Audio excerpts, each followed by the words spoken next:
Good evening, dear listener. Tonight we're reading The Doom That Came to Sarnath by H.P. Lovecraft.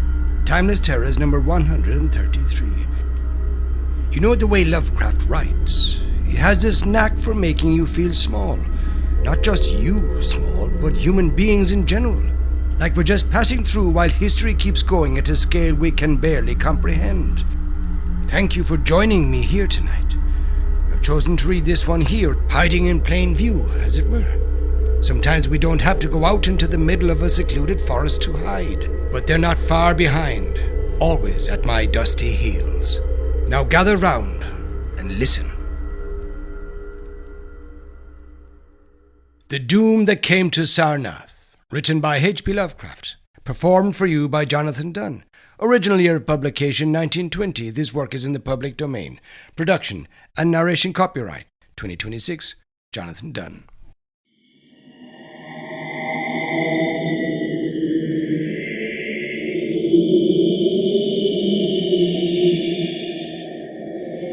There is in the land of Manar a vast still lake that is fed by no stream, and out of which no stream flows.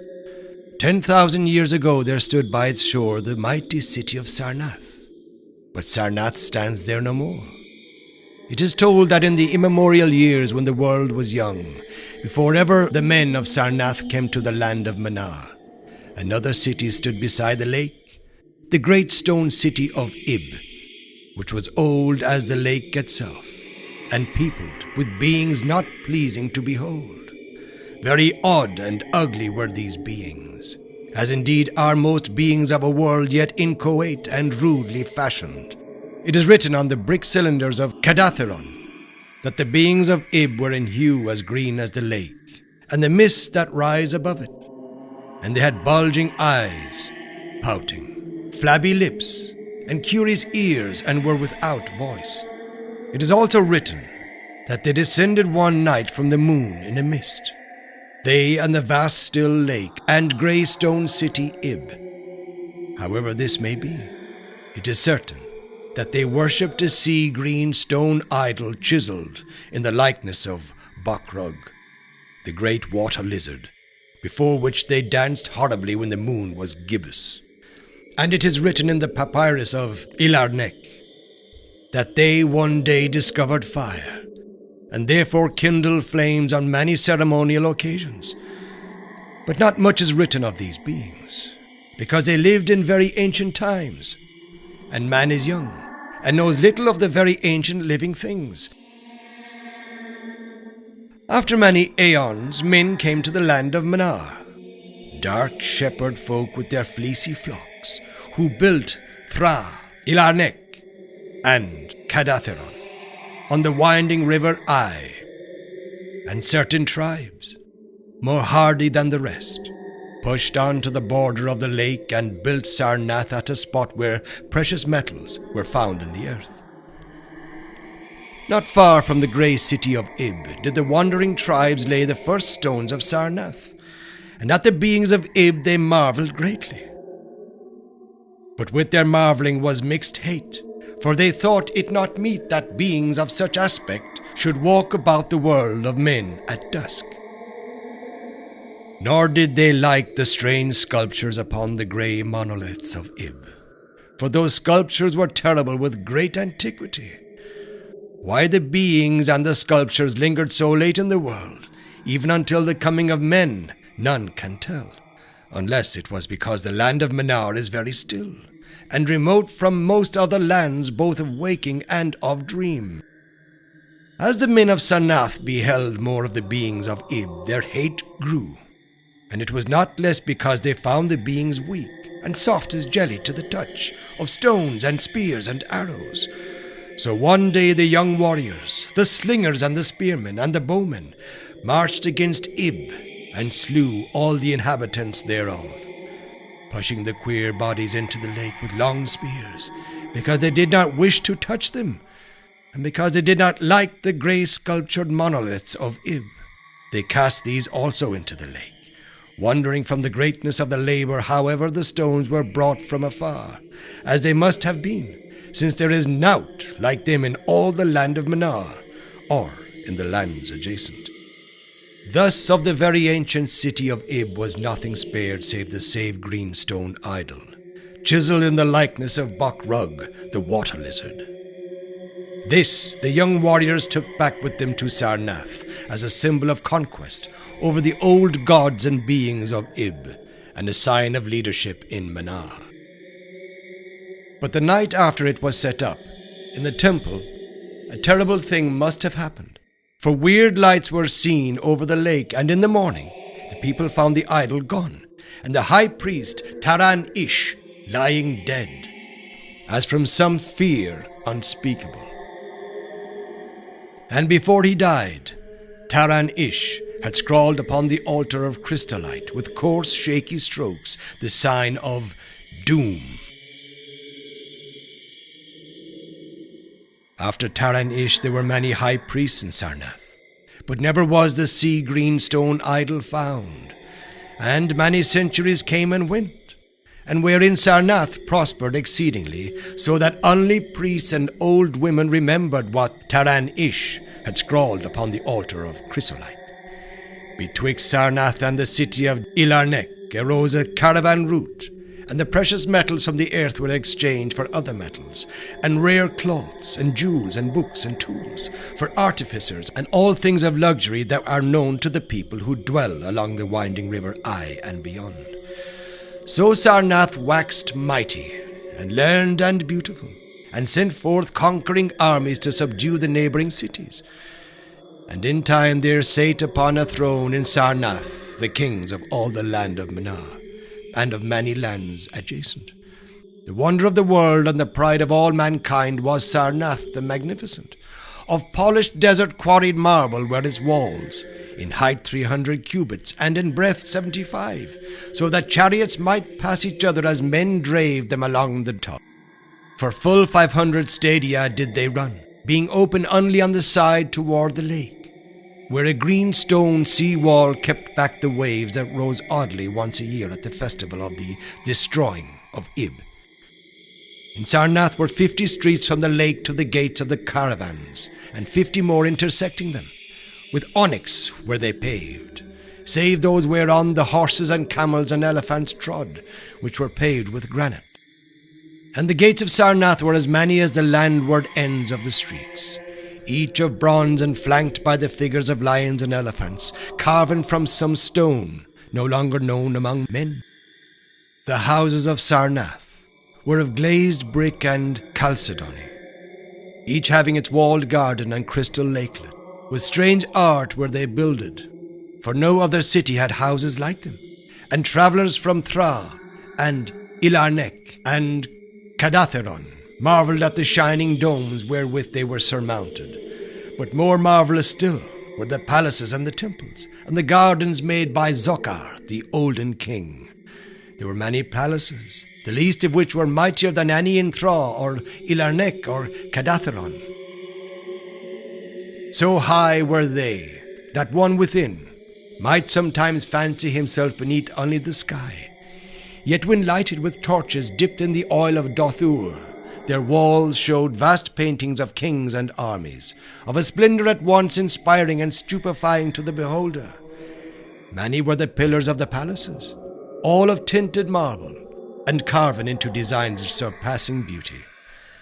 And in most of the palaces the floors were mosaics of beryl and lapis lazuli, and sardonyx, and carbuncle, and other choice materials, so disposed that the beholder might fancy himself walking over beds of the rarest flowers.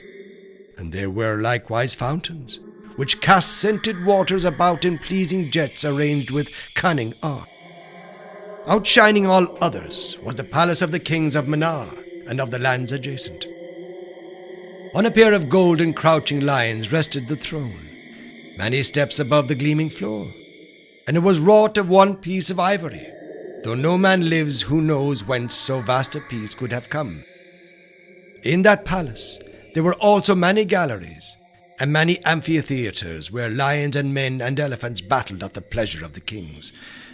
Sometimes the amphitheatres were flooded with water, conveyed from the lake in mighty aqueducts, And then were enacted stirring sea fights, or combats betwixt swimmers and deadly marine things. Lofty and amazing were the 17 tower-like temples of Sarnath, fashioned of a bright multicoloured stone not known elsewhere. A full 1,000 cubits high stood the greatest among them, wherein the high priest dwelt with a magnificence scarce less than that of the kings. On the ground were halls as vast and splendid as those of the palaces, where gathered throngs in worship of Zo-Kalar and Tamash and Lobon, the chief gods of Sarnath, whose incense enveloped shrines were as the thrones of monarchs. Not like the icons of other gods were those of Zo-Kalar and Tamash and Lobon, for so close to life were they that one might swear the graceful bearded gods themselves sate on the ivory thrones. And up unending steps of shining zircon was the tower chamber, wherefrom the high priest looked out over the city and the plains and the lake by day, and at the cryptic moon and significant stars and planets, and the reflections in the lake by night. Here was done the very secret and ancient rite and detestation of Buckrug, the water lizard, and here rested the altar of chrysolite, which bore the doom scroll of Taran-ish. Wonderful likewise were the gardens made by Zokar, the olden king. In the centre of Sarnath they lay, covering a great space and encircled by a high wall, and they were surmounted by a mighty dome of glass, through which shone the sun and moon and stars and planets when it was clear, from which were hung fulgent images of the sun and moon and stars and planets when it was not clear. In summer, the gardens were cooled with fresh odorous breezes, skillfully wafted by fans, and in winter they were heated with concealed fires, so that in those gardens it was always spring. There ran little streams over bright pebbles, dividing meads of green and gardens of many hues, and spanned by a multitude of bridges. Many were the waterfalls in their courses, and many were the lilied lakelets into which they expanded. Over the streams and lakelets rolled white swans, whilst the music of rare birds chimed in with the melody of the waters. In ordered terraces rose the green banks, adorned here and there with bowers of vines and sweet blossoms, and seats and benches of marble and porphyry. And there were many small shrines and temples where one might rest or pray to small gods. Each year they were celebrated in Sarnath, the feast of the destroying of Ib, at which time song, dancing, and merriment of every kind abounded. Great honours were then paid to the shades of those who had annihilated the odd ancient beings, and the memory of those beings and of their elder gods was derided by dancers and lutanists crowned with roses from the gardens of Zokar. And the kings would look out over the lake and curse the bones of the dead that lay beneath it. At first the high priest liked not these festivals, for there had descended amongst them queer tales of how the sea-green Akon had vanished, and how Taran-ish had died from fear and left a warning. And they said that from their high tower they sometimes saw lights beneath the waters of the lake. But as many years passed, without calamity, even the priests laughed and cursed and joined in the orgies of the feasters. Indeed, had they not themselves in their high tower often performed the very ancient and secret rite in detestation of Buckrug, the water lizard? And 1,000 years of riches and delight passed over Sarnath, wonder of the world and pride of all mankind. Gorgeous beyond the thought was the feast of the 1,000th year of the destroying of Ib. For a decade had it been talked of in the land of Manar, and as it drew nigh there came to Sarnath on horses and camels and elephants men from Thra, Ilarnek, and Cadatharon, and all the cities of Manar and the lands beyond. Before the marble walls on the appointed night were pitched, the pavilions of princes and the tents of travellers, and all the shore resounded with the song of happy revellers. Within his banquet hall reclined Nargis-Hay, the king, drunken with ancient wine from the vaults of conquered Panath, and surrounded by feasting nobles and hurrying slaves. There were eaten many strange delicacies at that feast, peacocks from the Isles of Narrated and the Middle Ocean, young goats from the distant hills of Implan, heels of camels from the Benazik Desert, nuts and spices from Kaidathrian groves, and pearls from wave-washed metal dissolved in the vinegar of Thraw. Of sauces there were an untold number, prepared by the subtlest cooks in all Manar, and suited to the palate of every feaster. But most prized of all the viands were the great fishes from the lake, each of vast size, and served up on golden platters set with rubies and diamonds. Whilst the king and his nobles feasted within the palace, and viewed the crowning dish as it had waited them on golden platters, others feasted elsewhere. In the tower of the great temple the priests held revels, and in pavilions without the walls the princes of neighbouring lands made merry. And it was the high priest, Gnei Ka, who first saw the shadows that descended from the gibbous moons into the lake, and the damnable green mist that arose from the lake to meet the moon, and to shroud in a sinister haze the towers and the domes of fated Sarnath. Thereafter, those in the towers and without the walls beheld strange lights on the water, and saw that the great rock Acurion, which was wont to rear high above it near the shore, was almost submerged, and fear grew vaguely yet swiftly, so that the princes of Ilarnek and of Far Rockall took down and folded their tents and pavilions, and departed for the river Ai, though they scarce knew the reason for their departing.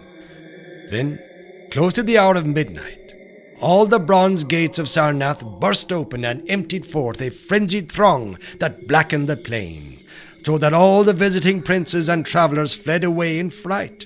For on the faces of this throng was writ a madness born of horror unendurable, and on their tongues were words so terrible that no hearer paused for proof.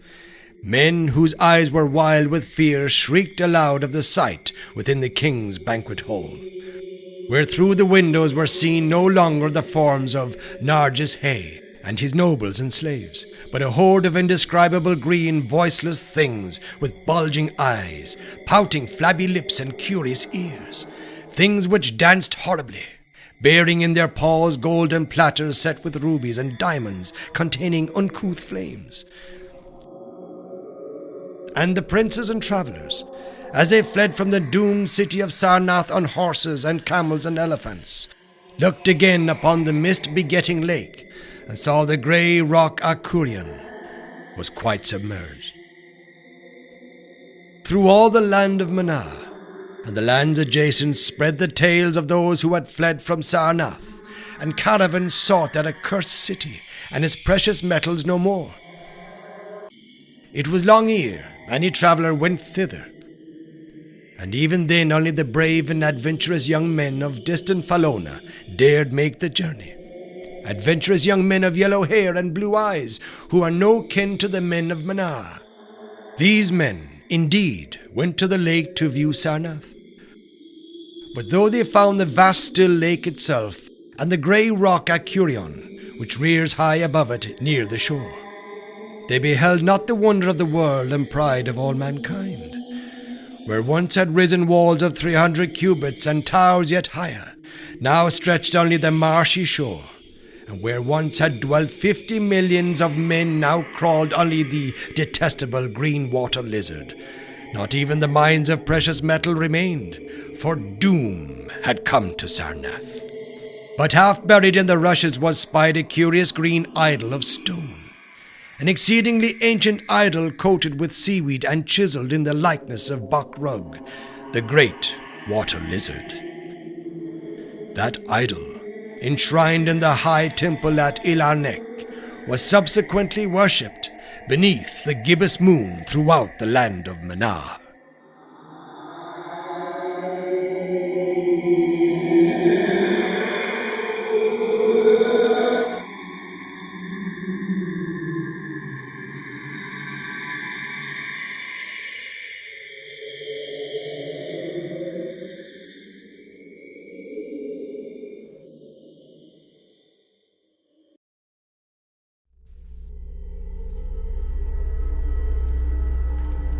You've been listening to The Doom That Came to Sarnath by H.P. Lovecraft. Timeless Terrors 133. What did you think of that one? Thank you for meeting me here tonight. I didn't want you coming through the cemetery. Not after what I've seen lately. It's better this way. Open space. Fewer places for things to, linger. Until we meet again. And remember, if you stare at something ordinary long enough, it starts to feel extraordinary. But it's probably just your imagination. Probably. Good night.